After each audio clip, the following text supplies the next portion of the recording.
Hola, mi amado hermano, gracias una vez más por estar aquí acompañándonos a escuchar, a compartir un poco sobre la palabra del Señor.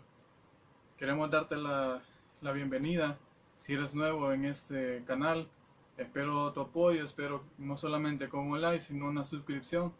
Recordemos que esto no lo hacemos por cuestión de números o estadísticas, sino realmente que la palabra pueda llegar a muchas más personas que creamos que necesitan escuchar de la palabra del Señor. Así que, sin más preámbulos, vamos a dar comienzo.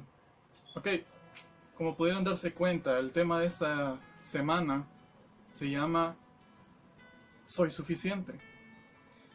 Uno se preguntará en realidad, ¿soy suficiente? ¿Tendrá que ver con la confianza? ¿Tendrá que ver con que solamente solo a nosotros mismos somos necesarios?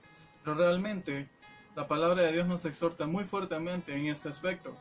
¿Cómo lo podemos ver? Bueno, vamos a ir a Ezequiel capítulo 33, versículos del 13 al 15 y vamos a leerlo de la siguiente manera y dice así: cuando yo dijera al justo, de cierto vivirás, y él confiado en su justicia hiciere iniquidad, todas sus justicias no serán recordadas, sino que morirá por su iniquidad que hizo. Y cuando yo dijera al impío, de cierto morirás, si él se convirtiere de su pecado e hiciere según el derecho y la justicia, si el impío restituyere la prenda, devolviere lo que hubiere robado y caminare en los estatutos de la vida, no haciendo iniquidad, vivirá ciertamente y no morirá. Veamos algo muy importante dentro de todo esto, y es que entendemos que el Señor, aún en el Nuevo Testamento, nos trata de esa misma manera. ¿Y cómo puedo estar tan seguro de eso? Primero que nada, uno de los aspectos del Señor es que Él vive en la eternidad. Otro de los grandes atributos, que Él es inmutable.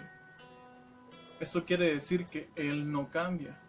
Por lo tanto, claro, lo único que ha cambiado es el trato para con nosotros, que Él nos ha dado a nosotros.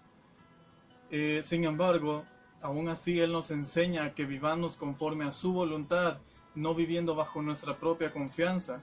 Podemos llegar a leer en Proverbios, en Salmos, en Corintios y en muchos de los pasajes que el Espíritu Santo inspiró a los escritores de la Biblia para poder darnos ese consejo, para exhortarnos y enseñarnos la salida, el camino que hemos de seguir conforme al corazón de nuestro Señor Jesucristo.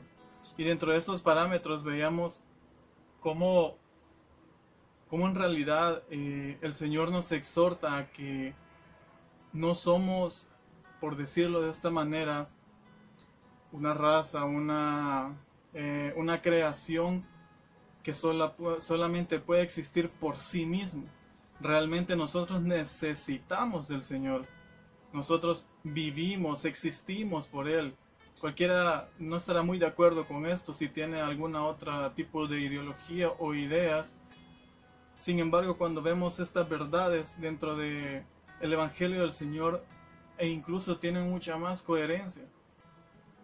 Ahora, no me meteré en temas muy profundos porque mi plan de hoy no es meterme a un tema de conflicto teológico o por ciencia.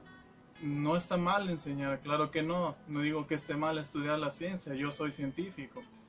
Sin embargo, cada uno de nosotros debemos entender y comprender esas verdades a las cuales nosotros creemos tener la respuesta a través de la ciencia, pero entre lo natural, las cosas espirituales no pueden ser entendidas de maneras naturales. Por esa razón tenemos una guía completa de cómo funciona en realidad. Al menos una gota de ese conocimiento nos ha provisto el Señor para poder comprender quién es Él y qué somos nosotros y para dónde vamos.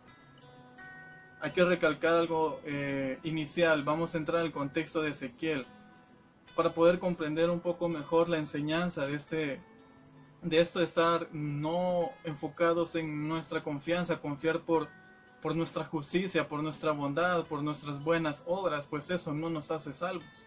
Simplemente abonan a tener buenas obras, pero eso no abona nada más que a eso, a buenas obras de justicia, diferentes tipos de obras. Sin embargo, para la salvación no es así. Y aún así el Señor nos exhorta para que sepamos que en todo lo que hagamos no lo hacemos para nosotros mismos, sino para el Señor. Y como lo demostramos, veamos el contexto de Ezequiel. Ezequiel había sido nominado por Dios como atalaya, como el que avisa, el que visualiza el peligro o que viene el peligro con espada, por decirlo de una manera ilustrativa, y que se acercaba. El atalaya servía para poder dar aviso al rey y al pueblo cuando viniera un batallón contrincante, y pudiera tener alerta y estar preparados para eso, o en algún dado caso huir. Pero entendamos que todo el pueblo de Israel estaba en el primer cautiverio babilónico. Ellos tenían una miseria mental, una miseria espiritual, tanto así que en las visiones en capítulos anteriores de Ezequiel, la gloria de Dios se había apartado de Israel. Por lo tanto, la enseñanza de ese momento es que cuando nosotros confiamos demasiado porque somos buenos o creemos que solamente por ser cristianos ya nuestras obras pueden ser cualquiera, como de manera de aprovecharse de la gracia, eso es una vil mentira. Entonces, para no caer en eso, nosotros debemos seguir en mi criterio, en lo que he entendido, conforme a lo que la palabra nos enseña también, y en lo que logramos analizar para poder dar un poco de ese pasaje, una aplicación a nuestra vida. Es que lo primero debemos reconocer la impiedad ante la justicia de Dios. Cuando nosotros reconocemos esta impiedad,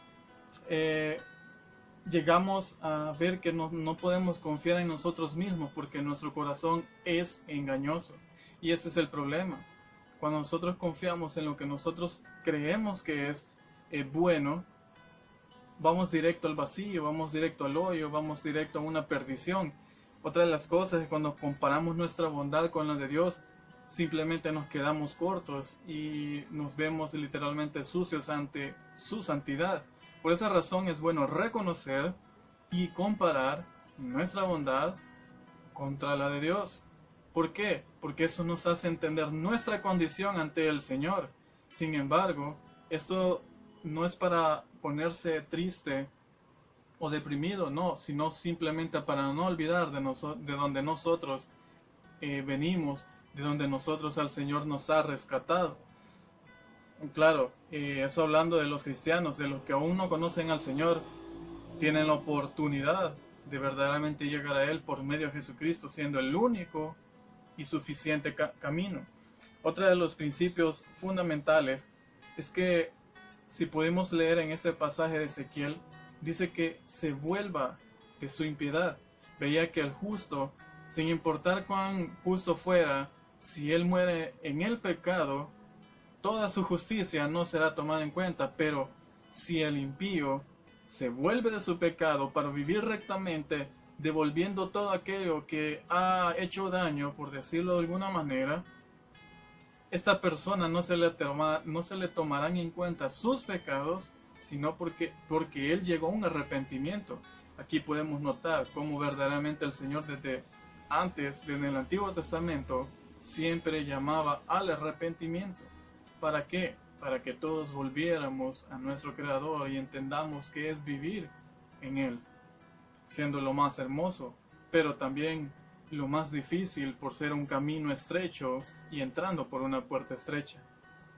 Para terminar, mis hermanos, nosotros debemos conocer y actuar cuando ya tenemos una relación con el Señor. Esto nos ayudará a poder entender, como dije anteriormente, nuestra condición y al mismo tiempo nos ayudará a accionar su palabra, no conforme a nuestro criterio, sino conforme a lo que dice su Escritura, para que nosotros podamos vivir piadosamente en amor y en perdón, y viviendo en un constante renovación de nuestra mente y corazón por medio del Espíritu de Dios que habita en nosotros, por cual hemos sido sellados y comprados por la sangre de nuestro Señor Jesucristo, ahora siendo también hechos hijos de nuestro Padre, reconciliados a través de su Hijo.